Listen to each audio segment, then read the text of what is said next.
Hello আমার মিষ্টি সুন্দর বন্ধুরা, আপনিও যদি কোরিয়ান মহিলাদের সুন্দর ঝকঝকে ত্বকের প্রেমে পড়ে থাকেন তাহলে ব্যবহার করুন রাইস ওয়াটার। বানাতে পারবেন বাড়িতেই। দেখুন কিভাবে বানাবেন ও কিভাবে বা ব্যবহার করবেন।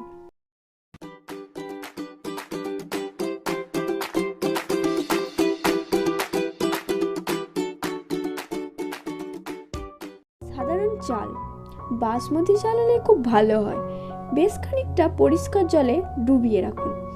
1 কাপ চাল ভেজাতে 2 কাপ জল ব্যবহার করুন। যত বেশিক্ষণ ভিজিয়ে রাখতে পারবেন ততই ভালো। এরপর চাল ছেঁকে সাদা তরলটি বোতলে ভরে ফ্রিজে রেখে দিন। সপ্তাহখানেক ভালো থাকবে। চাইলে আইস ট্রেতে দিয়ে আইস কিউবও বানিয়ে নিতে পারেন। এবার জেনে নিন কী করে ব্যবহার করবেন। 1. টোনার হিসেবে ব্যবহার করতে পারেন।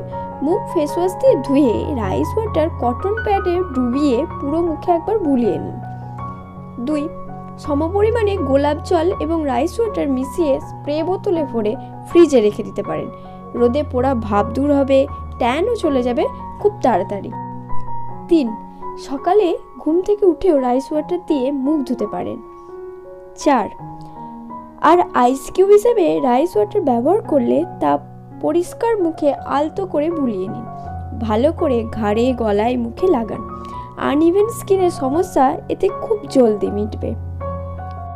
তো বন্ধুরা, তোমরা যদি এই ধরনের ভিডিও আরও দেখতে চাও তাহলে আমার চ্যানেলটা সাবস্ক্রাইব করে রাখবে।